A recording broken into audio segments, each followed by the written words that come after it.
2014 અમારે અમેરિકા જવાનું હતું. બનેલી ઘટના છે. અમદાવાદથી રાતનું 1:30 વાગ્યાનું કે 2:30 વાગ્યાનું ફ્લાઇટ હતું. રાતનું 2:30 વાગ્યાનું મુંબઈનું ફ્લાઇટ હતું.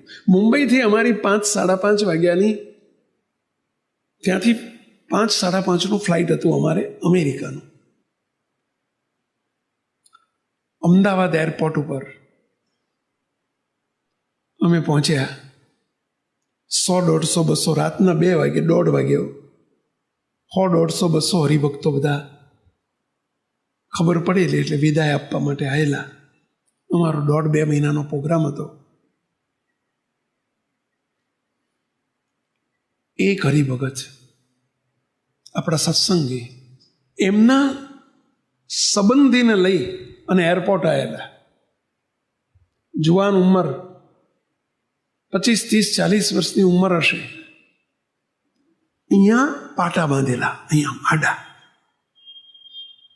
એરપોર્ટ ઉપર મને મળ્યા એટલે મને કહે છે, સ્વામી જય સ્વામિનારાયણ. પેલા બહેન મેં ઓળખ્યા નહીં, પેલા બાજુમાં હતા એમને ઓળખ્યા. કે આ કોણ છે? કે સ્વામી મારા સંબંધી છે. શું થયું છે? કે સ્વામી એમનું જડબું ઓપરેશન કરીને અઠવાડિયા પહેલા આ આખો જડબાનો ભાગ ઓપરેશનમાં કાઢી નાખ્યો છે. એમને જડબાનું કેન્સર થયું છે. આ જડબાનું કેન્સર થયું છે અને આ બધું કાપીને કાઢી નાખ્યું છે. એટલે બધી પાટા બાંધ્યા છે. સ્વામી આશીર્વાદ માટે હું લઈ આવ્યો છું કે. એટલે મેં જરા ઈશારો કર્યો. સિગરેટ કે બીડી બહુ પીતા હતા એમ પૂછ્યું. પેલા આમ કર્યું. મેં એમ બીજો ઈશારો કર્યો. એટલે સમજ્યા? માવા, મસાલા, ગુટકા, તમાકુનું કંઈ વ્યસન હતું? પેલા આમ કર્યું. કારણ કે એનાથી આ કેન્સર થાય જડબાનું. પછી પેલા એમના સંબંધી બોલ્યા, સ્વામી જિંદગીમાં કોઈ વ્યસન કર્યું નથી, આવું કેમ થયું? સેવકે એમને ત્રીજો પ્રશ્ન પૂછ્યો. તમારો બોલવાનું કડવું છે, તમે કોઈને વાણીથી બહુ દુભ્યા છે એવું બન્યું છે કે તડફડ બોલી નાખો, એક ઘાને 2 કટકા, કોકને આવી રીતે ઘરના સભ્યોને અથવા કોઈ પણ વ્યક્તિઓને તમે જેમ ફાવે એમ બોલી નાખો, એવું બન્યું છે? એટલે પેલા 10 સેકન્ડ આમ વિચારી આમ કર્યું, આમ કર્યું. કારણ કે બોલાતું નહોતું એમનાથી. પેલું પાટાપિંડી કરેલા ને બોલાતું નહોતું. કારણ કે જીભને બધું જીવન પર્યંત નહીં બોલાય એવું ડોક્ટરે કહી દીધેલું. પેલા આમ કર્યું. પછી પેલા એમના સંબંધી બોલ્યા, સ્વામી એમની જીભ બહુ કોચી છે. કોચી એટલે સમજ્યા? કડવી છે. સ્વામી કેટલાય લોકોને વાણીથી એમણે ઉતારી પાડ્યા છે. સ્વામી એમનો સ્વભાવ છે આવો કે જે જીભથી તમે બધા એને દુભ્યા છે એ જીભ કાઢી નાખવી પડી. આ કેન્સરનું કારણ તમારી વાણી છે. આ કેન્સરનું કારણ તમારી વાણી છે. તો દયા ને કરુણા તો રાખો. અહીં બેઠેલા બધા સાવકાર નથી આપણે. જરા ધ્યાન રાખજો. છે ઈચ્છા આવી આપણને કેન્સર થાય એવી? છે બેઠેલા ઈચ્છા કે આપણને આંખ્યો જતી રહે, અંધાપો આવે?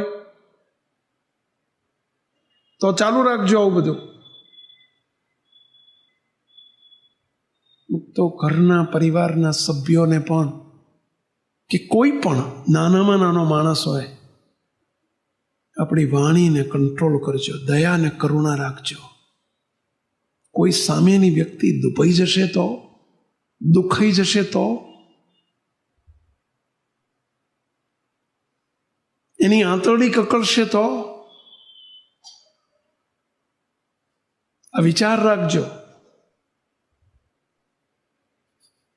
નહીતર આવી તૈયારી રાખજો. આ બનેલી ઘટના છે 2014ની. પછી તો એ 2 વર્ષમાં એ ભાઈ ભગવાનના ઘેરે પહોંચી ગયા. બોલો, આપણે સાંભળતા આપણને મુક તો કંપારી છૂટે કે નહીં? થઈ જાય તો શું દશા થશે? કોઈ દુખાય નહીં, કોઈ દુભાય નહીં, કોઈ કકળે નહીં આપણાથી. બધા નાના મોટા વડીલો તમને વિનંતી કરું છું 2 હાથ જોડીને. ઘણી વખત આપણે બોલવા માંડીએ ને ત્યારે શું બોલીએ છીએ ખબર નથી પડતી હોતી. બેફામ કોકનું અપમાન કરી નાખીએ. દયા અને કરુણા જેવું જોવા જ ન મળે આપણામાં. What do you mean? શું સમજીએ છીએ આપણી જાતને આપણે? નાના કે મોટા હો, એનું પરિણામ સહન કરવું પડશે, સમજી રાખજો. કોઈ દયા જેવું છાંટો ન હોય આપણામાં.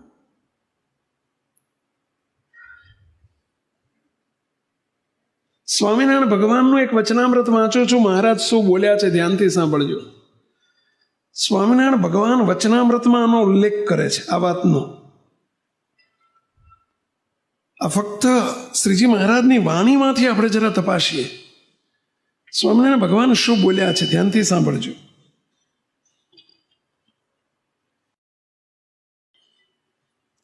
સ્વામિનારાયણ હરે,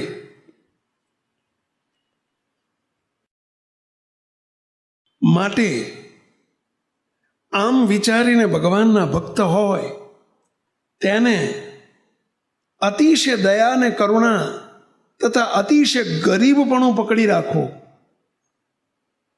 શ્રીજી મહારાજના શબ્દો વાંચો છો. પણ કોઈનું ક્યારેય ભૂલમાં પણ અપમાન કરવું નહીં. ભૂલમાં કોઈનું અપમાન થઈ જાય એવો શબ્દ ન બોલવો, વાણીથી, વિચારથી કે વર્તનથી.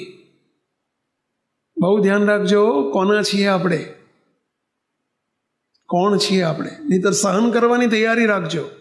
શ્રીજી મહારાજ બોલ્યા છે પણ કોઈનું અપમાન કરવું નહીં, કારણ કે ભગવાન તો ગરીબના અંતરને વિશે પણ બિરાજમાન રહ્યા છે. કોઈ ગરીબ માણસ હોય બિચારો, પૈસાથી ગરીબ અથવા સ્વભાવથી ગરીબ, એમાં પણ ભગવાન બિરાજે છે.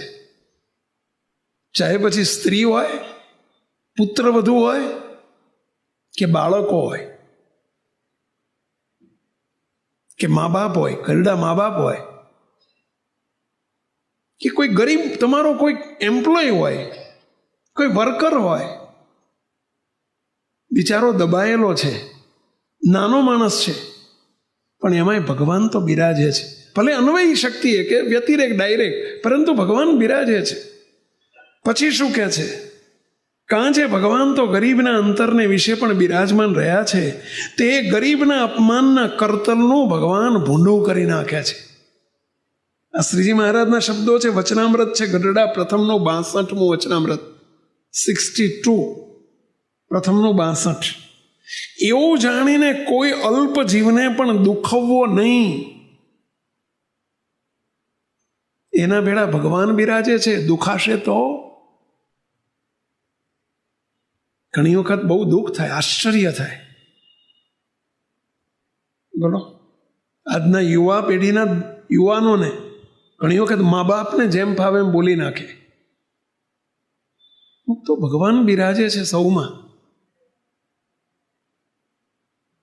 જરૂર સહન કરવું પડશે, લખી રાખજો. અને ઘણી વખત મા બાપ પોતાના પુત્ર કે દીકરો કે પુત્ર વધુ એમને જેમ ફાવે એમ બોલી નાખે. હમણાં જ મારી જોડે મારી ઉપર એક પત્ર આવ્યો છે, 4-5 દિવસ પહેલા છે. બોલો,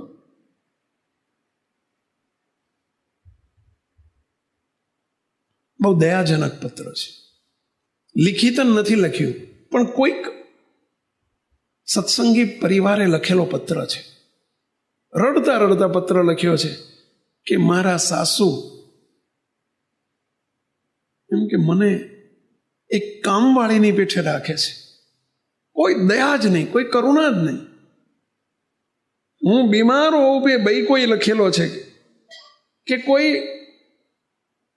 ગમે એવી બીમારી હોય તો કોઈ દયા જ નહીં. ઊભું થવાનો વેત ના હોય, અને તોય તે નથી. ઘરની પરિસ્થિતિ બહુ સારી છે, કરોડો રૂપિયા કમાય છે, પણ નહીં, જાતે કપડાં ધોવા પડશે, જાતે જ વાસણ ટકવા પડશે.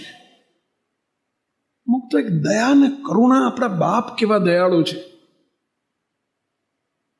કંઈક તો આપણે દયા અને કરુણાનો ગુણ શીખીએ.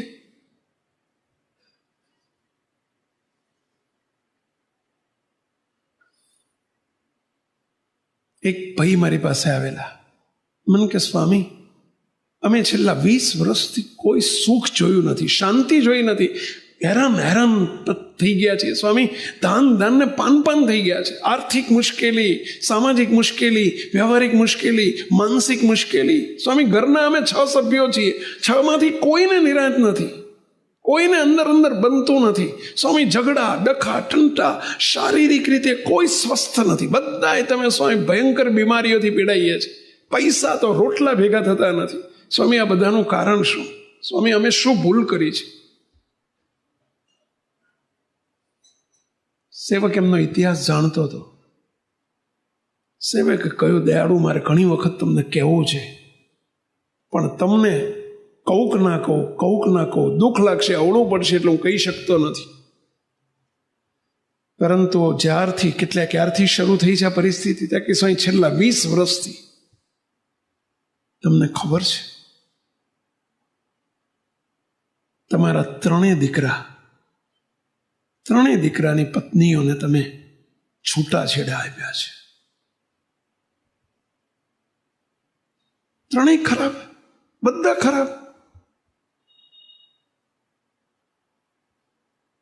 ચલો, એક પારકી સ્ત્રી ઘરમાં આવીને એને ચલો એક ખરાબ, બીજી ખરાબ, ત્રીજી ખરાબ.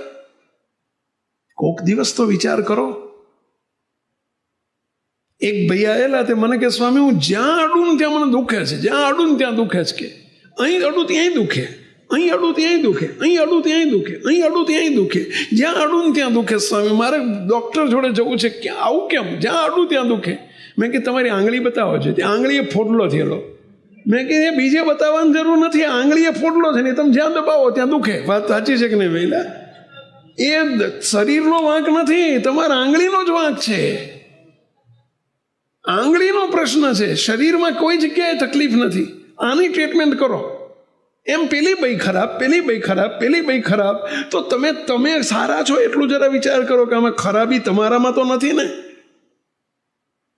તમે નિર્દોષ ભાઈઓના નિહાકા લીધા છે ને, એટલે તમે પાયમાલ થઈ ગયા છો. લખી રાખો, કીધું.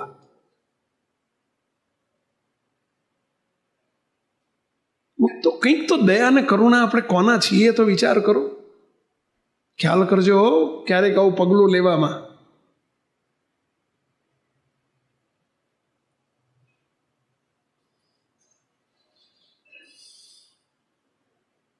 બહુ સહન કરવું પડે.